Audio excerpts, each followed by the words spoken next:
bueno, Roy Chatterton hoy responde a la pregunta que quiere responder. Esa es la democracia, ¿verdad? Y yo claro, pregunto, es que ese es un derecho, porque además yo considero que hay personas mejor capacitadas, mejor informadas que yo para dar determinado tipo de respuesta. Entonces yo no tengo por qué estar inventando. Entonces a lo mejor me faltan 2 o 3 incumplimientos y se me olvida un cumplimiento. Y yo prefiero que sea Jorge Rodríguez, que es muy bueno en eso, que tenga esa tarea, que es la que cumple realmente y lo hace muy bien. bueno, pero yo sí te voy a preguntar, yo tengo ganas de preguntar. Pregunta, yo veré lo Por que te ejemplo, respondo. fíjate, estás hablando de Trump, por ejemplo, y resulta que ya hubo un primer pronunciamiento del nuevo secretario de Estado norteamericano sobre Venezuela, incluso planteando una posible transición para nuestro país. Transición es mala palabra para nosotros. Es una palabra que usan los Estados Unidos, el poder político de los Estados Unidos, para significar cambio de gobierno. Aquí la usó por primera vez el embajador Charles Shapiro, quien dijo en público, ya por el 2002-2003, que iba a abrir una oficina de transición en la Embajada de los Estados Unidos.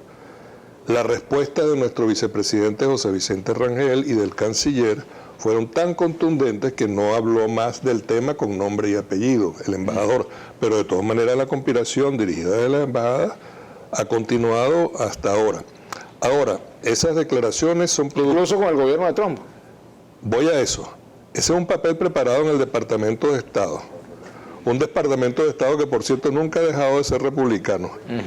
Entonces, le entregan ese papel, yo no sé cuánta credibilidad le da o cuánta decisión haya detrás de eso. Por eso prefiero sobre ese detalle no opinar.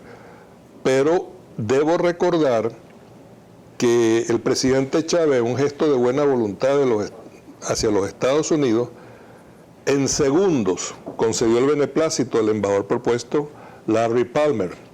Pero ocurre que el señor Palmer leyó un papel que le prepararon en el Departamento de Estado donde se ofendía a nuestra Fuerza Armada Nacional Bolivariana. Entonces el presidente Chávez se vio obligado a revocar ese beneplácito. Entonces, desde entonces no tenemos embajador acá. Y eso ocurre con los papelitos preparados por burócratas y a veces burócratas comprometidos. Además hubo un venezolano metido en eso y un asistente del senador Richard Lugar, que era el presidente de la Comisión de Relaciones Exteriores del Senado en aquel momento. Sin embargo, es el nuevo secretario de Estado, nominado pues, por Trump, él leyó lo siguiente: debemos pedir para que se liberen los presos políticos y reforzar las sanciones a los violadores de derechos humanos en Venezuela y a los narcotraficantes. Eso ante una pregunta que le formularon, ¿no?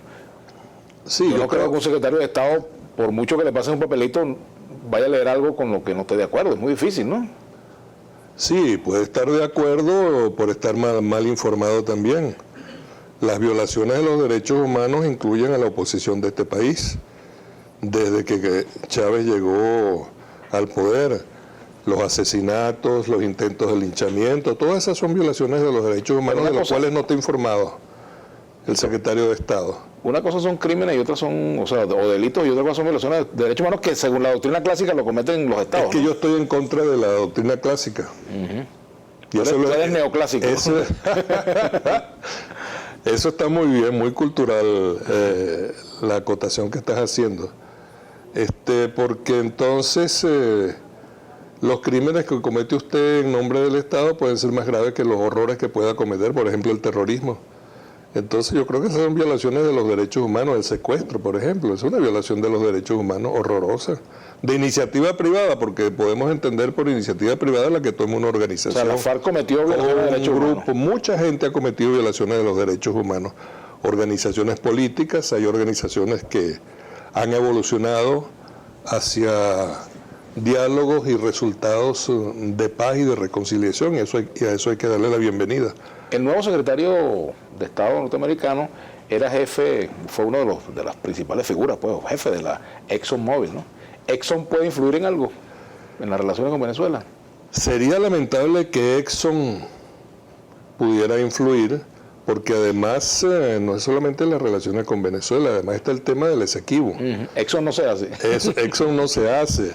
Entonces yo preferiría allí una política más móvil que permita al secretario de Estado evolucionar más allá de sus intereses corporativos.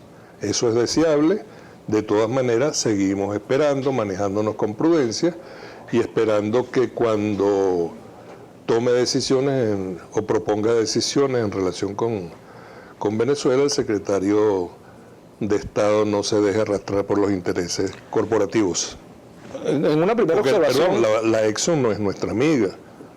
Nosotros hemos demandado a la Exxon, le hemos ganado algún juicio por allí.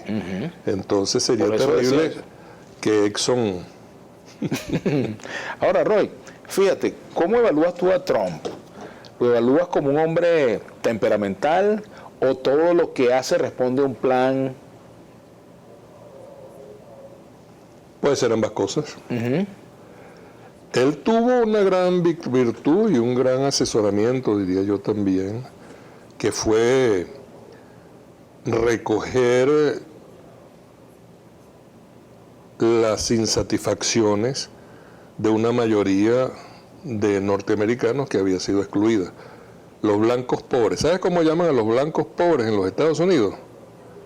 Basura blanca. Son los blancos que salieron expulsados de sus casas porque no pudieron pagar la hipoteca. Son los blancos que viven en las calles junto con los negros.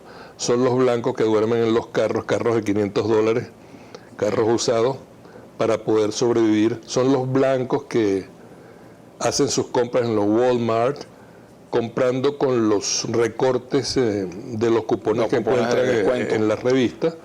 Entonces, ese fue un gran descuido de los demócratas y que habría podido solucionar el señor Sanders.